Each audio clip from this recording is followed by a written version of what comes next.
you all, and greetings from Tumkur University. I am Professor U.S. Murthy, initiator of today's dialogue on the topic documenting the undocumented issues and challenges in methodology.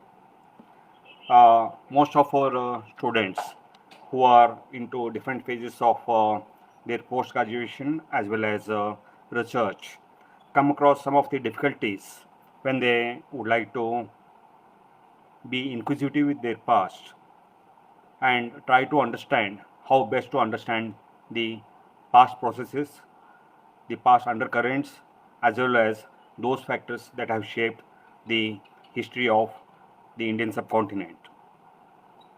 So, some of the major sources that we came across as students of history and archaeology are basically the material cultural remains, forming a crucial part of archaeological studies, as well as historical sources such as epigraphs, textual sources, coins, etc. So now the question comes actually, while we need to understand the contemporary historical resources, how best to go about it actually. So that is one kind of category we need to look for further undertaking our research through our inquisitive questions and queries. And the second way is that what has been produced by the scholarly community or the academia in the last 200 years. Particularly, we have plenty of observations, notices from the colonial period onwards, spanning for about 200 years actually. So now, when a person wants to undertake research, he naturally comes across one of the most crucial and integral part of research, how to go for documentation or what to document and how to, through documentation, how to understand the past actually. So there, three major questions confront us for any researcher in history and archaeology. So there we need to ask these three basic questions. What is documentation? Why documentation? And how to document?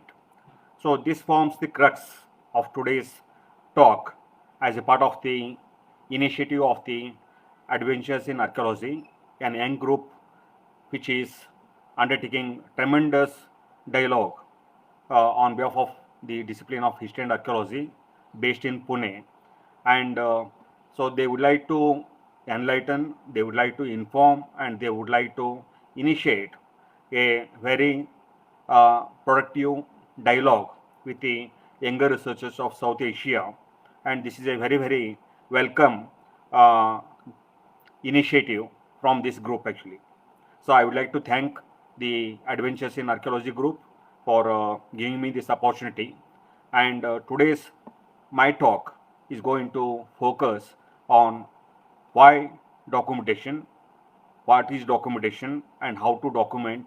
And this I would like to specifically focus in relation to the art historical monuments and sculptures, but the queries and questions and the methodological issues and the difficulties, they span across the whole discipline of history and archaeology. So they could be relevant for all the other sub-disciplines also, but let's basically focus on these three basic questions today. So that is, what is documentation, why documentation, how to document. So this for researchers, when they start with their queries, they would like to look for different kinds of historical sources as well as the notices that would be helpful for undertaking the research and then to proceed in answering many of the queries they have taken up their particular for their particular research areas. I am going to illustrate my talk with many of the examples. So as we know, right, at least from the colonial period, we have plenty of textual sources as well as images pertaining to the vast cultural heritage of South Asia. And normally, whenever we are referring to maybe in the archives, maybe in the library, or maybe any of the material remains, we come across two kinds of notices normally. One is a simple textual description in any of the uh, works actually of the colonial period, such as gazetteers, etc., or the visuals actually that have been produced at different times of time. So now I am going to give certain examples. So now you listen very carefully the way these examples come forth when we start looking for our what is so-called data for our research. So I am going to give you one example to start with here. So this is a description. This is a textual description that occurs, which I am going to read out now. This Shiva temple is the finest temple of the region. It consists of a shrine and a small open hall. The decoration of the shrine is very intricate and the character of the chiseling amazing. In many places, it is so sharp and polished that stone looks like metal. So here is a description of a particular thing actually, but it's not accompanied by any visual. This is a description of a particular object or monument. So that tells us to some extent what the observer is trying to tell about that particular monument. So in the absence of any visual, so now it becomes difficult to comprehend how exactly the monument the person is trying to describe actually contains and its different components actually. It gives some idea on the overall nature of the monument. This is one kind of example we came across when we start looking at many of the notices right from the colonial period. So now I am moving to the second example. So wherein we find visuals of different kind on many dimensions of the South Asian heritage. So this is a photograph. It's a beautiful photograph showing of a particular monument actually. And here the details of the monument, its provenance and all other related details, historical details are not mentioned. It's simply image. But now with this kind of image, although we know that it has some historicity, it becomes difficult for us to understand its contextual realm actually. So in the absence of a textual description of the monument, so it becomes incomprehensible for researcher to understand its entire dimension as well as the importance. So in the first example we saw there is a description, narration of a monument without accompanied image, and in the second example which I am showing you now, it is an image but without sans the description actually. So moving to the third category, now we have one more description. So let's look at this description carefully. So here the writer or the author trying to tell the temple consists of three shrines around a common hall. The back of the hall is closed and front is open with parapet walls with screens above them. Unusual is the plan of the hall in not being a square of 9 bays but a rectangle of 15 bays. Thus the open part projects forward with unusually long lateral walls, and as a consequence the side view of the temple is not as harmonious as the front view. So now this description, when you compare with the first textual description, this starts making more sense to you because the author is very careful in picking up the proper dimensions of the structure and trying to narrate it in such a way that he is trying to make the monument more comprehensible in a textual way. So now you can see the difference between the first illustration, the narration actually, and this narration. So the difference between the documentation of the narrator becomes very evident in these two examples. I am moving to the next example now, wherein we have a beautiful drawing which shows the complete ground plan of a particular complex actually. Again, here the dimensions are very properly narrated and shown, and the components are very integral to the entire complex. So it shows how the entire ground plan has been laid out with all its dimensions and intricacies. But problem here is, although it is to the scale actually, there is no textual backup for this entire drawing. So we do not know its context, we do not know its provenance. So such examples we also come across. So now in the absence of any textual backup and the corroboration, it becomes difficult to comprehend what we are looking for and how we would like to make use of such information when we undertake research. I am moving to the next one here. So there is a combination of text as well as image. There is an image of the structure, and along with that we have a brief description saying the site. The site is from Taranga. It is in Gujarat. Then they are telling about the name of the temple called Ajitanatha Temple, also called as Kumara Vihara. Then the view from which the photograph has been taken, general view from southwest, and also they are telling about the builder, the Emperor Kumarapala, who built it actually. Then they are trying to describe the style, the Marugujara style in which it was built actually, and also the chronology of the temple actually, AD 1165 to 66. So now this combination of image as well as the proper text describing the provenential details and the context of the structure becomes important when we look from the documentation point of view. So I am moving to the next one. Here is one more example. This comes from Than in Gujarat. The temple is called as Mauni Baba Temple, and the photograph is taken from the northwest, Mahagurjara style type of monument, and this was built during the Solankis of Anhila Pataka of circa AD 970.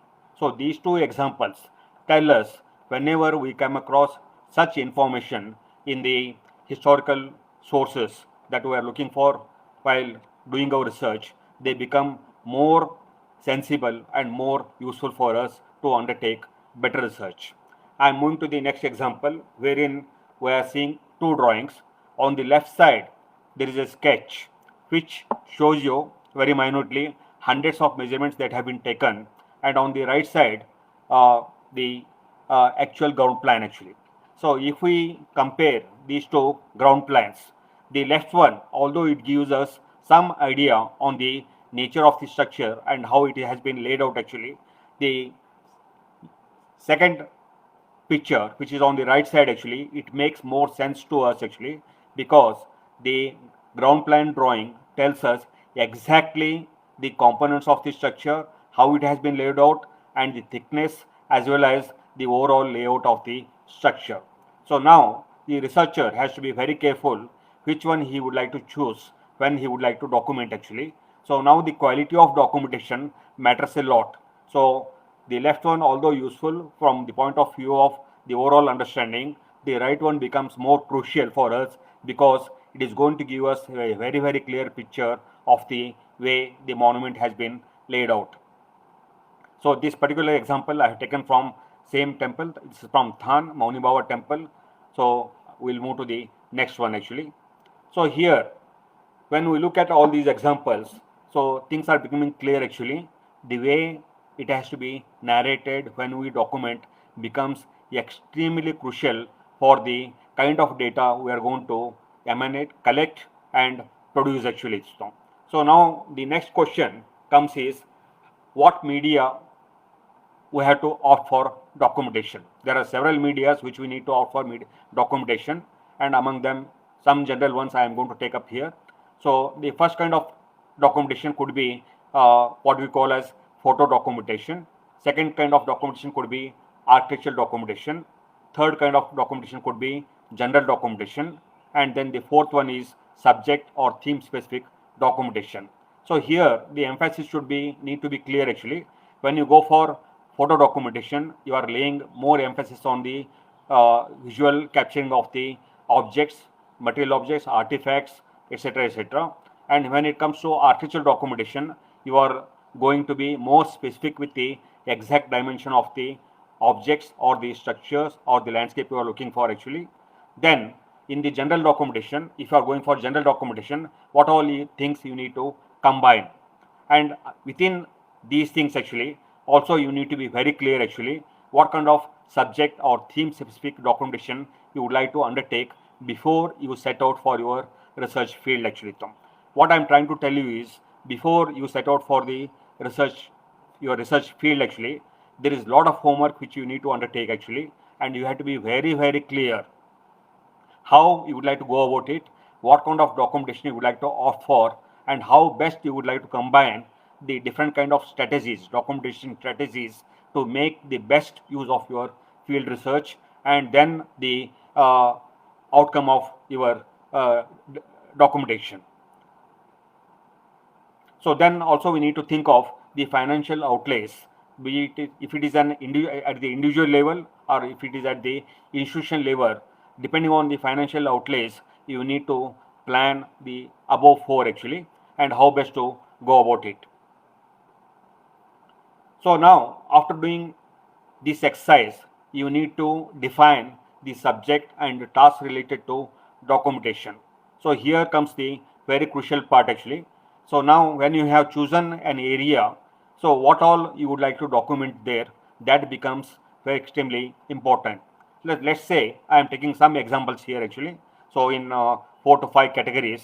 So in the first category, so the geographical unit. Are you going to document in your research area based on a particular geographic unit, be it a river valley, be it a plateau, or be it a mountain range? So basically, the cultural heritage remains of that particular river valley, plateau, or mountain range. So basically confining it to a geographical unit. That's one way of going about it.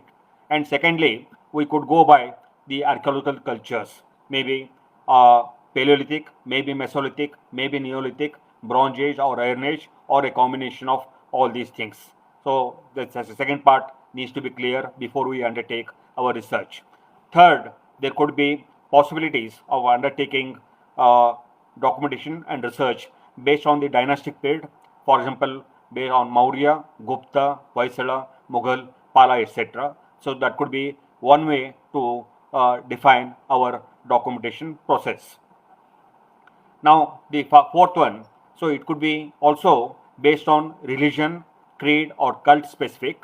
For example, Buddhist, Jain, Islamic, Shaivite, and Pashupata. So now I think you are understanding the moment the question of documentation comes, how the area starts spreading out actually, and how careful we need to be with the documentation process as a whole. So here, so within documentation, how are you going to do, whether are you going to do it geographical unit wise, archaeological culture wise, dynastic period wise, or religion, creed, cult specific wise, or with a combination of several of these factors actually. So now, when you have decided about the basic nitty-gritties of your documentation process and how you would like to undertake, so now you need to do lots of homework actually. So one of the homework would be all that has been produced before. Now before 2020 actually, whatever has been made available to you through published literature, so that would be very, very vital for us to understand the past remains as well as the past scenarios.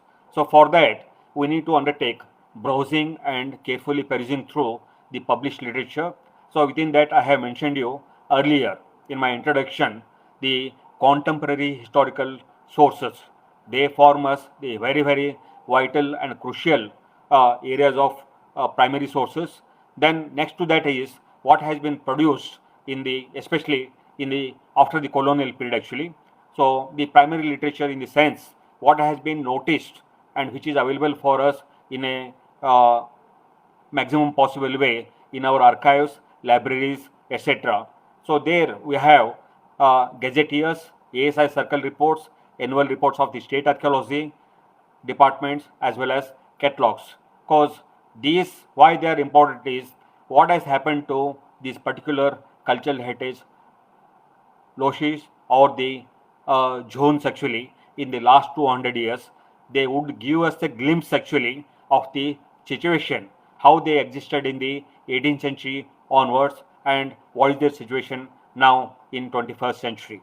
So this kind of literature would give us a peep into understand the contextual situation of a site, of any material culture artifacts, of a monument, manuscript, anything for that matter. Second, then we need to go for specific monographs or thematic works. So you need to peruse through all this kind of literature before you start thinking about your documentation process.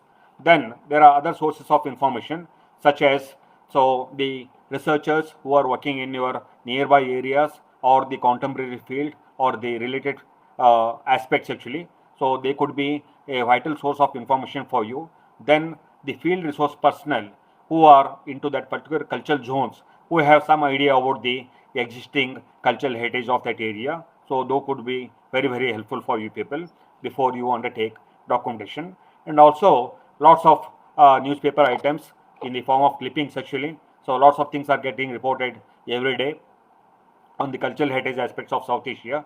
So that could be, although that information could be very brief, it would help you to understand the locate some of the basic sources that lie in your field actually. So then what you need to do is to undertake all the this study and perusal of this material and make relevant notes, geographs, scans and preparation of the handy notes, so that on your particular research area you are well equipped to start with your documentation process. I am going to show you some of the examples. So now some of the literature that has been produced in the colonial period, especially the Imperial Gazetteer of India. This is an example dating back to 1908, almost about 100 years back actually. So here what they have tried to do is to organize the information what they noticed before 1908 on many of these sites that has been organized alphabetically. So for example, here volume 13, it tries to give information from sites Garaspur to Jais. So on the right side, you can see they have given brief description of many of the information that they noticed at that time actually, and giving some brief inkling about the past cultural heritage remains in those particular area.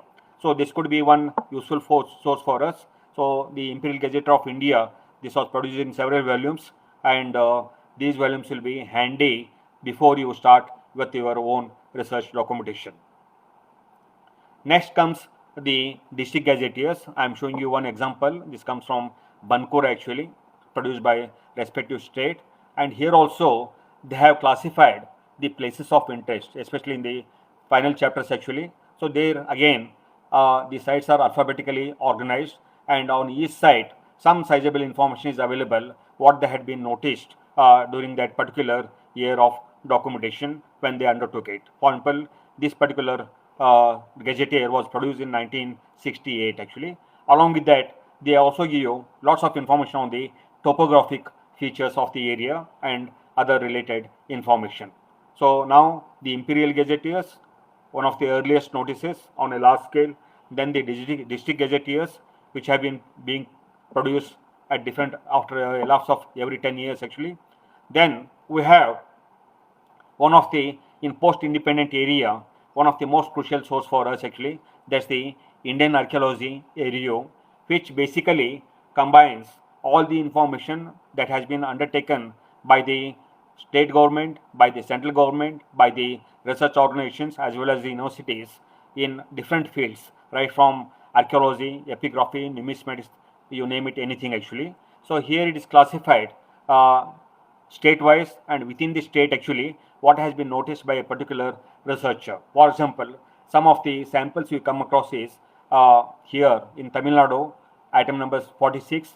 So a particular person explored the district Chengalpattu and he has come across some of the historical remains, and there he mentions the name of the village and the nature of remains that have been found there. But here you notice the geo coordinates have not been given. So because at that time that particular system of managing the documentation was not so popular, but at least you would be able to lay your hands on the kind of information that is available on those in those particular sites. So this is one of the useful information for researchers to begin with. Next, I am coming to one of the most crucial aspect. So these are called as topo sheets, and I have been drawing attention to many of the younger researchers. So the earliest topo sheets, they come from a company called Burma Shell, which was in existence in the 1880s. So some of these maps are extremely useful because during 1880s, whatever had been surveyed and noticed almost about 200 years back actually.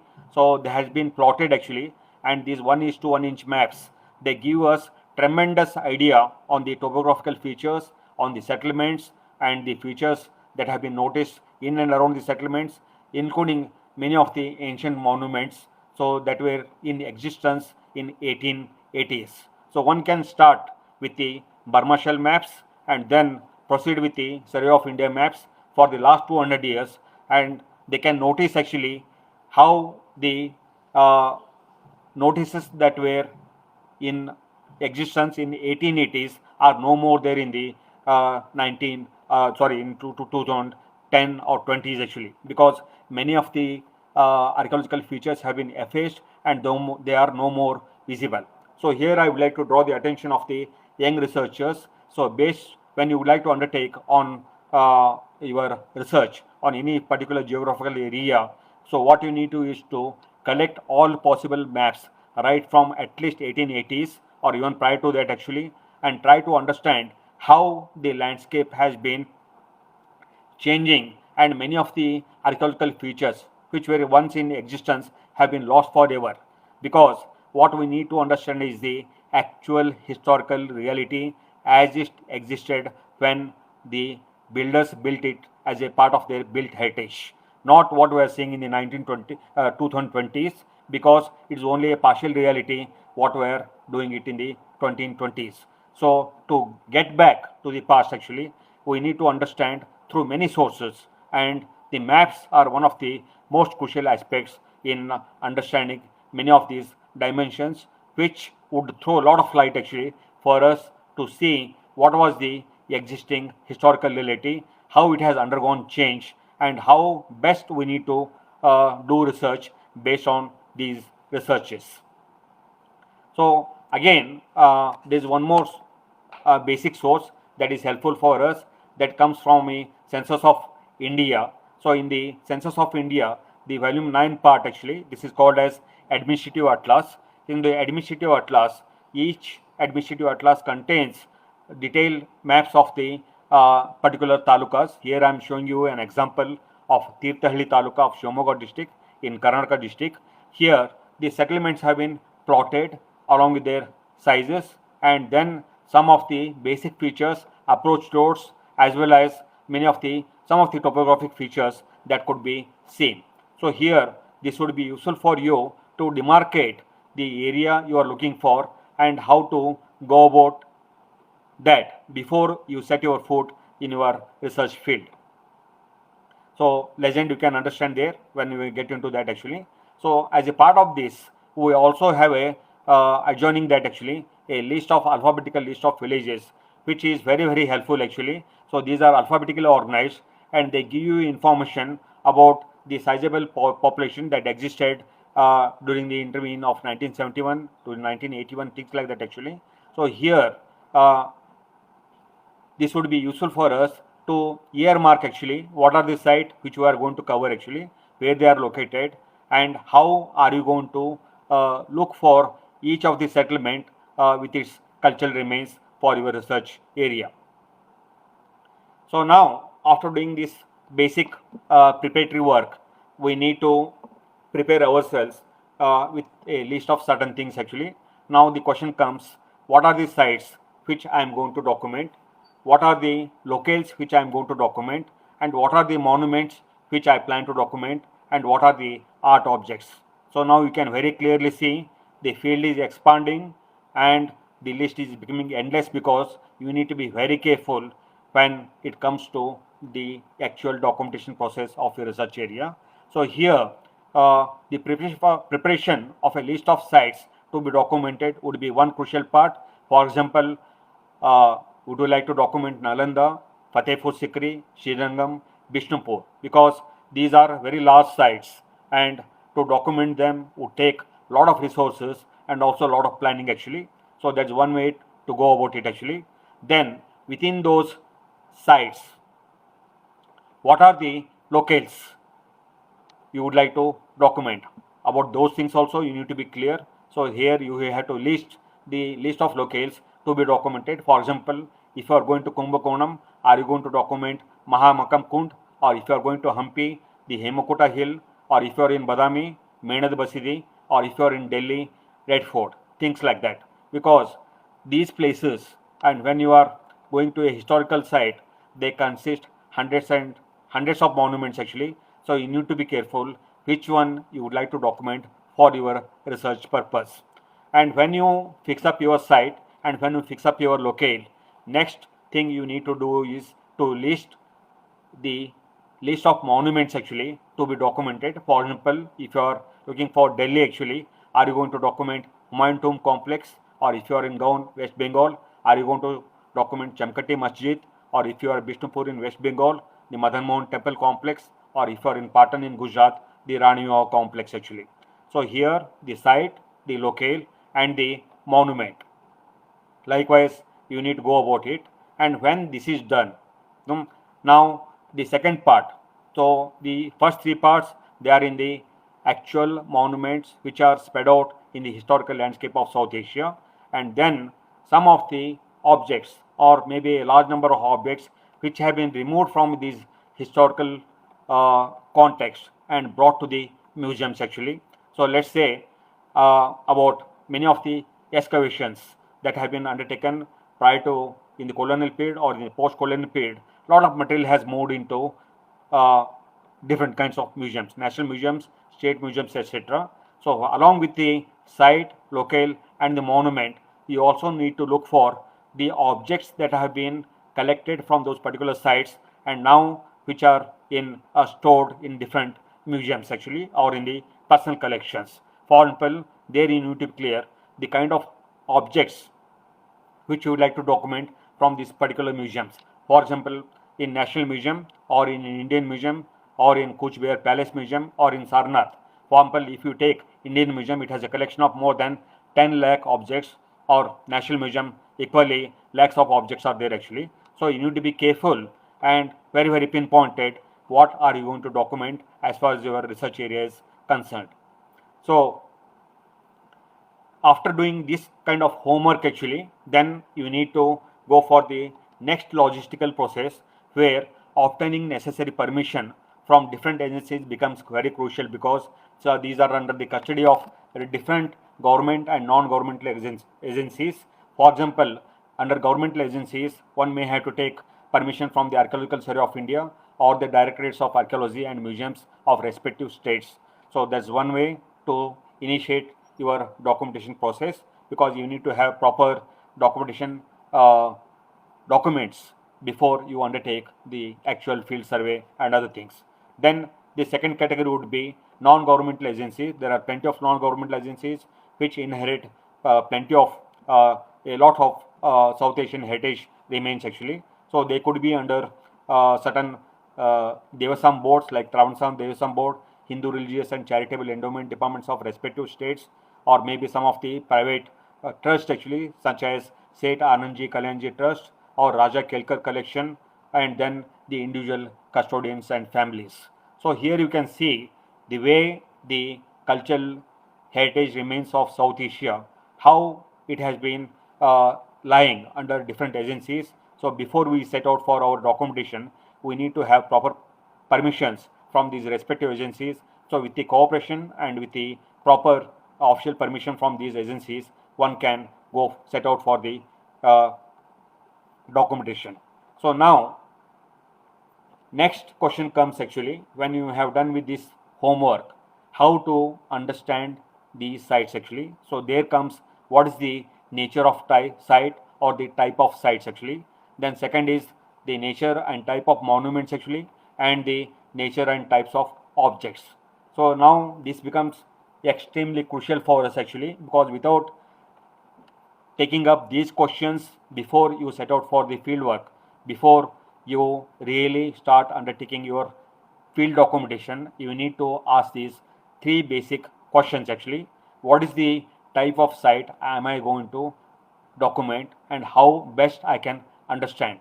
For example, I can am I going to see an ancient capital, or am I going to deal with an ancient city, or maybe a military garrison, or maybe ports, maybe pilgrimage centers, or archaeological ruins, or monastic establishments? So again, the kind of sub-classification that comes into force becomes critical for your undertaking the documentation and research. So next you need to understand within these sites actually what is the type of monument are you trying to deal with. Is it a dwelling? Is it a place of worship? Is it a place of congregation? Is it a commemorative or memorial or sepulchral monument? Or is it a water storage structures or hydraulic uh, uh, heritage? So now the actual archaeological and historical material that lies in the form of sites and monuments, and along with that there are lakhs and lakhs of objects so which pertain to these sites actually. So now you need to understand what is the type of object that you would like to understand. So is it an image of worship? Is it an architectural component? Is it a decorative plaque or panels? Or is it an image of subsidiary deities or objects of veneration?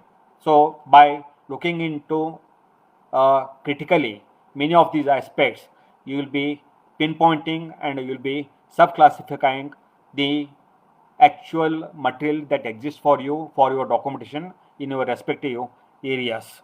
So when you are done with this part of the process actually, now you need to understand what is the actual nature and form of the site.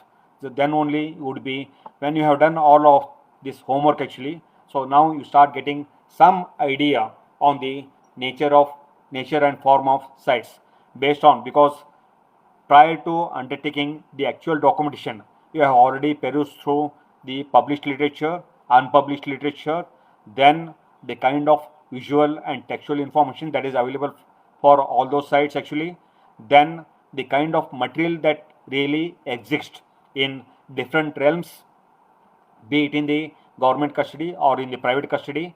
And on the basis of all of this actually, now the question comes how best I can understand the nature and form of site which I am going to look for documentation, and the nature of form of monument actually, or the nature and form of objects. So without taking up these critical questions, we will not be able to do proper documentation, and thereby we will not be able to generate proper sound data. That's what I'm trying to highlight here. So understanding the nature and form of sites, understanding the nature and form of monuments, and then understanding the nature and form of objects becomes the next crucial step before undertaking the documentation. So when you are done with this, now the next question, how logistically you need to go about it. So are you going to do your documentation just as an individual or as a group? That becomes crucial here. And here, depending on your financial outlays and the resources available at your disposal. So we need to think of certain things here. So one of the possibilities could be the documentation team. It could be a small individual documentation team or an institutional documentation team, which need to consist research personnel, photographers, draftsmen, surveyors, and scientific personnel. So now you can see as well as the local resource personnel and contacts. So now you see the documentation process is not so easy. It needs lots of involvement of lots of people actually and lots of minds actually, and how best we can coordinate the combined efforts of many of the subject experts. So here, one individual may not be able to play the role of everybody actually, but depending on the resources available and the institutional support, one needs to think of the best possible ways of undertaking documentation. So this example I am giving, this would be an ideal way of undertaking the example. And then I am trying to highlight the local resource personnel or contacts. They are extremely crucial when you go for or think of undertaking documentation, because they are the people who are the real custodians of the cultural heritage of South Asia. They know lot about it. They may not be knowing it in a technical way, but they have an inkling about the past remains. So you need to be in touch with the local resource personnel and contacts who would give you the first-hand information about the possibility of the queries that could be undertaken further in particular field work. Then also you need to go for on-site assistant depending on the domain and the expanse of your documentation purpose. So now, before when you are done with it actually, now the next question comes actually, what kind of equipment and logistics you need to undertake. So when you are done with the logistics, especially pertaining to the photographic as well as artificial equipment, then you need to have information from the resource personnel, those who are from the field areas actually. So there you can collect the site, locale, monument or museum holdings related information from them actually. And then also some of the information that could be available from their end on the regional or field specific literature that could be gathered. Then also you need to be careful to make a list of the people actually who have done some research work on that area, or some of the co-researchers who have been working in that area. So prepare a list of all those people, contact them, and then that would be helpful for you to understand what all dimensions have been undertaken for understanding that particular area and the way documentation has undertaken in that geographic zone actually. Then also you need to think of lodge, board and medical facilities, because it depends on the duration of your documentation. So it could be weeks or it could be months. So you need to think of these basic facilities. And also don't forget to take assistance from the local contact persons. They are the most crucial links for us to understand the vast cultural heritage of South Asia in a much better way. So there, I would like to suggest you that since the subcontinent is too vast actually, with so many languages around, we need to have language communicators, because we ourselves will not be able to handle each and everything when we go. For example, if somebody is working in peninsular India or South India, then they need to have some understanding of 5 languages basically. So there we need to have language communicators which are very very helpful to understand the information that is coming forth from the local groups or communities. So here also you need to have some amount of physical labor could be required for you actually. So the local physical labor is one important component when you undertake documentation. So there also think of the local guides and caretakers. They may not be experts in the field, but they have lots of inkling about the past and the remains that are scattered through in that geographical area. So they could be helpful for you to pinpoint or to locate many of these dimensions of the past. So when you are done with this actually, now carefully select your camping place depending on your geographical area and how vast it is and all the total area which you need to cover. So what you need to is carefully plan a camping place. There, this camping place needs to have accessibility to site or to group of sites. Then also you need to have at least reasonable lodge and board facilities, and then also the proper communication, medical and security facilities for your team, documentation team. So these are some of the basics which you need to take care of that. So when you are done with this kind of preparation, then comes interaction with the local custodians of cultural and archaeological heritage. So being in many of your educational institutes or organization, it's the local people who are really crucial link to get into the documentation process. So there you need to interact very intensively with the local custodians on many aspects of cultural and archaeological heritage. So thereby, because that's the way to understand the nature and type of sites. Whatever narrations could be there does not matter. It may not suit your particular orientation, but you need to accept that narration and try to see what kind of concepts are there pertaining to the past cultural systems of that geographical area. So there, one crucial link would be understanding the oral history and traditions related to cultural heritage. It could be in any format actually. So don't worry that it needs to be highly scientific, rational and all that. So that is our conception of doing the research actually. But as far as the local people are concerned, so they have their own understanding of the past actually, and the way they would like to narrate it actually, it needs to be accepted, and out of that we need to call out the kind of information we are looking for our research and documentation. So here the very crucial aspect would be local historical trajectories. Why I am trying to emphasize the local historical trajectories, the way the people narrate about a particular local cultural heritage or local history, that would be important, because if the cultural site has a very hoary history, how that narration has taken place in that particular place. Let's say that if a site consists remains from Mesolithic period onwards, even up to colonial period actually. So what kind of trajectories we see that? Because in place like India, so this is very important, because the most of the our archaeological and historical sites very long longevity actually, and here the concept of archaeology as long term history is very crucial for us, because people have not left the areas which were settled by their ancestors actually. So here the local historical trajectories is one crucial area which we need to understand before undertaking the documentation work. So then you need to link the narratives as linkage with the material text of the past of that particular site, locale, or the geographic niche.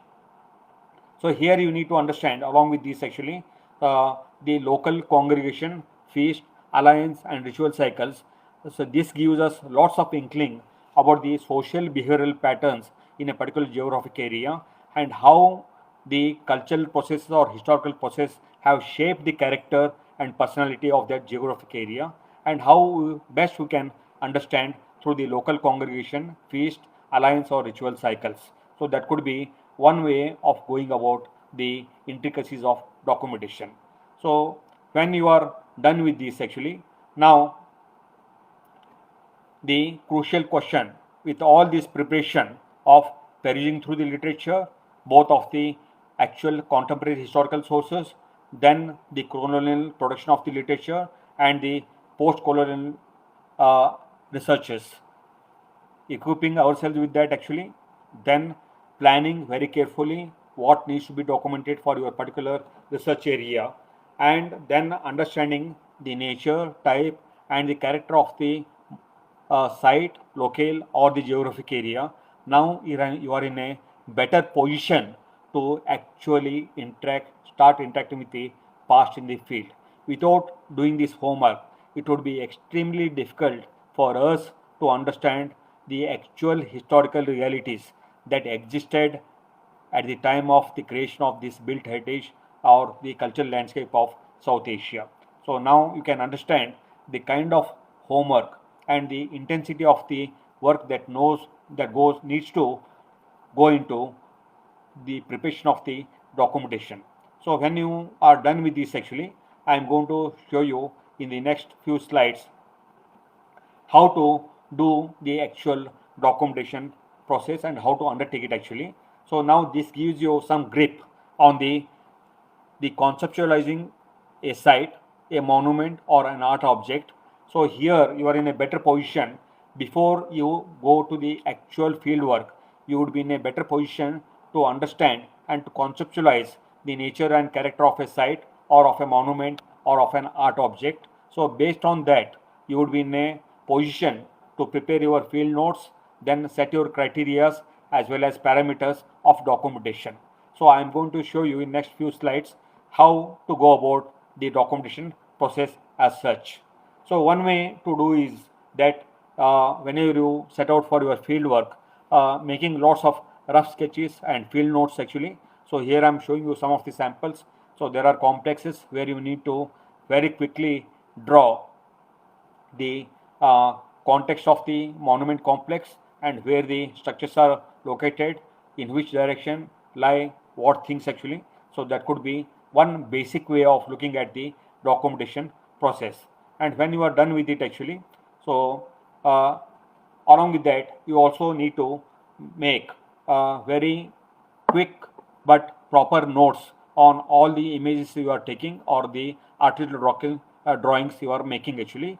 So here for example, this is a short field notebook which when you are going to the field work, which you need to jot in lots of information on the provenance of the site. Then you can mention the geo coordinate actually, geocoordinate of the site, geocoordinate of the monument, name of the monument, then where exactly it is located, then the number of images you are taking, and for each image, what kind of information, brief information you would like to give to start with actually. Then also quickly mention the type of material that it consists of. So there, then the measurements of the monuments, etc. So that would be helpful for you later when you come back with this kind of information from the field work. So I have already drawn your attention to some of the latest electronic gadgets. So here the using of global positioning system has made the field work or the documentation process much more reliable as well as accurate. So here the Magellan handheld exploration global positioning system would be very helpful for us. So this is one way of it. So I think most of the individuals would be able to afford it, the researchers. So it costs something around 20 to 30,000 rupees. So this is a handheld GPS system which would be helpful for us. But then there are many more expensive models that could be helpful for the institutions. So based on this, when you have collected the necessary data, next thing what happens is how to analyze this field data, how to process it, and how to prepare the documentation details on the site or the locale or the artifact. So here what we need to do is the information that what you have collected, that's one part of it. Then you need to go for subsidiary information that's already available on the provenance. Then you need to choose your parameters and categories of data you would like to deal with that depending on the research questions you have asked for your particular theme or subject. Then also you need to look for the chronological and other related aspects, because that you need to have control over your documentation data. Then you may have to undertake the stylistic analysis depending on the nature of data you are dealing with. Then on the basis of all these things, you need to start researching and cross-checking with the available data and prepare the data for labeling. So here I am going to show you some of the samples that could be done here. So here the Excel sheet, most of you are conversant with that. So here both the image and the information that you have gathered could be organized in such a way. So here I had undertaken about 75 parameters that could be helpful to organize the field data. So as a research base, documentation base, that could be helpful for us later to organize and to analyze it in a much better fashion. For example, some of the categories could be the to start with the basic information like accession number, negative number, then the photo source, both yours as well as the previous research scholars. Photo source you need to mention because you need to acknowledge if you are taking up the information from other co-researchers. Then the date when the photograph has been taken or the drawing has been prepared. Then the code, because general code, whether it is architecture, sculpture, artifacts, etc. Then you also mention categories. So if you are looking for only architecture, then it can be classified later. If you are looking for only the let's say artifacts, it can be classified like that. So you need to mention these kind of categories depending on your requisites actually. Then you mention the period, actually broad chronological period, as the Indian South Asian heritage has been understood. So you classify that. There are many good models for that to classify the chronological period of the South Asian heritage. Then from which country it is coming within South Asia. It could be India, Sri Lanka, Japan, sorry, there's Bangladesh, etc. Then you mention the particular state. So basically here you are trying to give the provincial details, district and taluka. Then when it comes to site, you need to be very careful, mention the site and also the sub-site, and if there is a second name for the site, you also mention that actually, because many of the local sites go by different names. And also you can include here some of the historical names that were prevalent during different time periods actually. So that would be helpful for you to classify the information. Then monument and its second name, if it is this one. And here I am specifically giving the example of the some of the architectural remains and its to which direction it is facing. Then if it is in a complex, you need to mention about the complex. Then the monument type, you need to mention here whether it is a temple, whether it is a burial structure, whether it is a different kind of memorial complex, things like that actually. Then you also mention religious and sectarial affiliation. So if it is a broader category of Buddhist, Hindu, Jain, etc., that you can mention. Then within that actually, the sectarian affiliation would be helpful for you if you classify like that. Then go for the style of the monument, then the period to which it belongs, the historical period, that could be one category. Then you can mention about the pattern or the builder, wherever this information is available. Then the chronological dates. Two types of dates are normally available. One is the approximate date which would be available for that, and sometimes we get the exact dates, so those could be mentioned. So here this chronological control would be helpful for you to classify your documented information in a much better fashion later. Then also you mention about the materials, what material has been used in the construction of the structure, then the dimensions of the structure. Then you can whether it is protected or unprotected, that could be mentioned. Then the view actually, whether it's a overview or a specific view, that could be mentioned. Then exterior or interior of the monument, that needs to be mentioned. Then the direction from which the photograph has been taken, that could be very specific here. Then we come to the next crucial stage of the subject matter as such actually, because here only on the basis of the subject and its context you would be able to classify your information in many ways actually. So here in the subject label, you mention general view, then the context which is coming at. Then in the index category, this is very crucial actually. So here from aspects of major importance to minor importance, you need to classify within an image or architectural drawing. For example, in this particular thing actually, so in the index category, we have put in Surya, Latina temple, Bhadra, Kona, this particular image which is showing. So this would be able to help you in classification of the many intricate aspects of the structure. Then in subject, you can keep on classifying in various categories from, as I told you, from major importance to minor importance. For example, in subject 2, you can put Bhumi and Jhala. Then subject 3, restored, because it has been renovated later. So that is one indication that the monument has undergone some change. Then it belongs to Prasad actually. So this kind of classification would be helpful for us. Then the who has documented this particular aspect. So you can mention the name of that person, so previous person as well as the current researcher. Then the documentation reference. So here you are actually preparing a kind of bibliography for your site, local or geographic area. You can mention the actual references that are existing for this particular monument or local or for the site or site complex. So that could be done in a elaborate way. So this could give a good linkage for you, and then whether this has been published or not.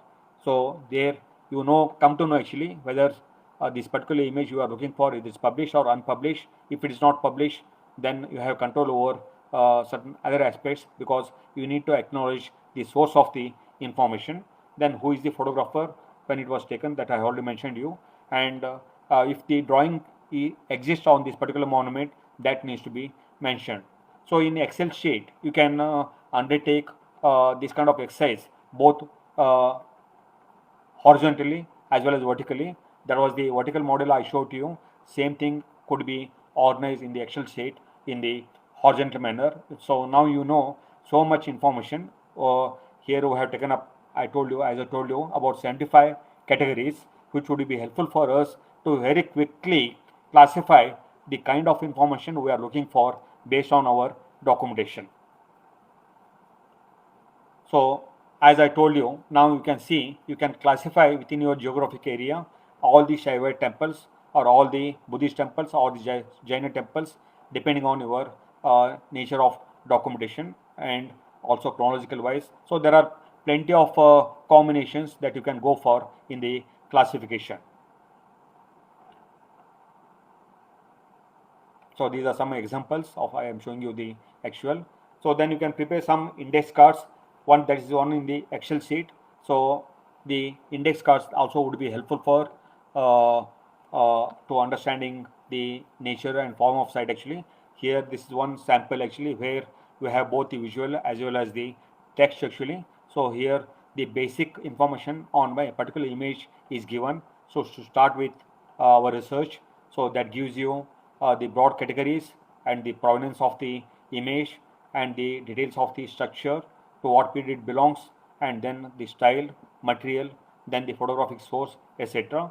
So based on this actually you would be able to classify your documented information. This is one way of going about the documentation of the artificial monuments. Then when it comes to temples, so same kind of classification could be undertaken for artificial components and other sculptural this one. So here this particular thing come from a place called Taranga in a group of caves actually, Buddhist images, their dates and the material etc. that could be undertaken. So why I am trying to draw your attention to all these aspects is how the careful documentation that you have undertaken would be helpful in many ways for the cultural preservation as well as the cultural promotion of the vast heritage of South Asia. I am trying to show you two examples here. This particular image, what I am trying to show you here, this comes from a place called Poharanu in Gujarat. This is in Kutch district. So this was documented by us in the 1970s. So here you can see the monument. So it was in a black and white photography, and this gives you brief information as it existed in 1970s. So that is almost about 50 years back. So now this documented information became very handy for us later after a lapse of 40 years. So in the second photograph which I am showing you, after the earthquake of Kutch, the same monument got collapsed actually. So many of these you can see the what happened to this particular monument. So in the 1819 earthquake, the latter part of this particular portion where I am showing you, that had been disturbed and very hurriedly reconstructed actually.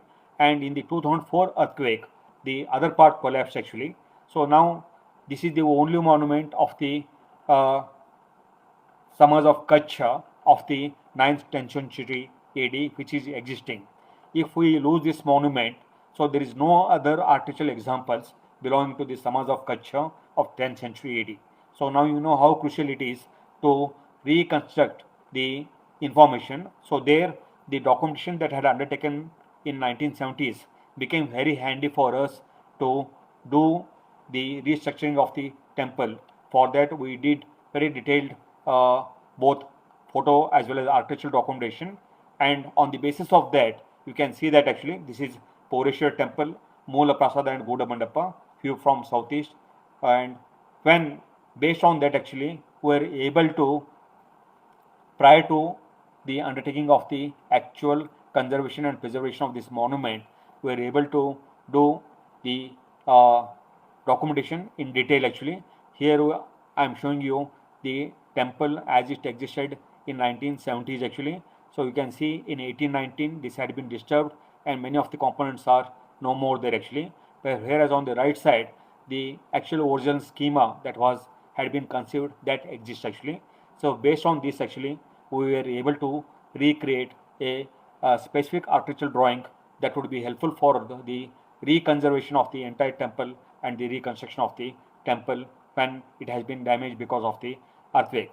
So I am trying to show you how proper documentation would be helpful for us in the preservation and conservation of the vast artificial heritage or the cultural heritage of South Asia. That's one thing, but more than that actually the way we document, that becomes extremely crucial for us to have insights, both historical as well as the archaeological processes that have shaped our destiny in South Asia.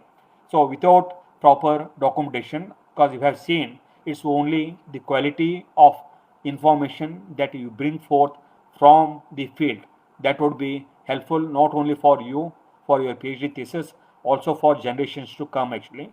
So only your critical analytical, and uh, historical context based documentation would be helpful for generations, so that the our primary duty of doing justice to the discipline of history and archaeology uh, would be taken care. I would like to say that actually, without undertaking this kind of exercise, most of our documentation would not meet the requirement of the 21st century, because the way we produce careful documentation is the only way actually. You know what is happening in 21st century because of the large scale changes that are taking place because of the tremendous pressure on the land actually, because of the industrialization and other agricultural activities as well as hydraulic projects. So they are irreparably defacing our cultural heritage. So it is high time for us to undertake careful documentation based on many of the parameters which I have already discussed, and only on that basis actually we would be able to prepare a blueprint print as well as a sort of document actually. So how the monument existed in its historical schema when it was conceived actually in a particular historical scheme, what has happened to it over a period of time actually right on after the its construction, how much change it has undergone in its context, historical context, and how it exists in 21st century. So based on these observations, we will be able to have some kind of insight into the historical realities, because without that we will be, I think, will not be in a position to understand the actual historical context, importance, and relevance of the cultural heritage of the our ancestors who have left for us as a legacy the vast cultural heritage which has shaped our culture, tradition, as well as the uh, destiny of our future. So, based on these things, I request all my young researchers to undertake to do a lot of homework before thinking of documentation and before setting out for the field work, and do your homework thoroughly, and try to ask questions. I would again request you every day, I think at least 10 basic questions you ask for, write it down. Those questions should not be repeated the next day. So in a month you have about 300 questions to answer. When you jot down that, that would give you in a long hindsight actually the amount of work that you need to undertake and the kind of questions that are really set for you to be answered in your research, be it for the PhD research or for your thematical subject research. So only based on these things, I think will be able to create a better database, a better documented uh, resource base for the future of the history and archaeology of South Asia. Again, I thank all my guests today actually, and also particularly the administrators and the initiators of uh, Adventures in Archaeology, a young group based in Pune. So they have taken this tremendous responsibility. I wish them all the best. And based on the initiatives and the dialogues that is being carried out by this young group, I think many more good research would come out in South Asia. So bringing on par the challenges of the 21st century for our subject. Thank you all. Thank you very much.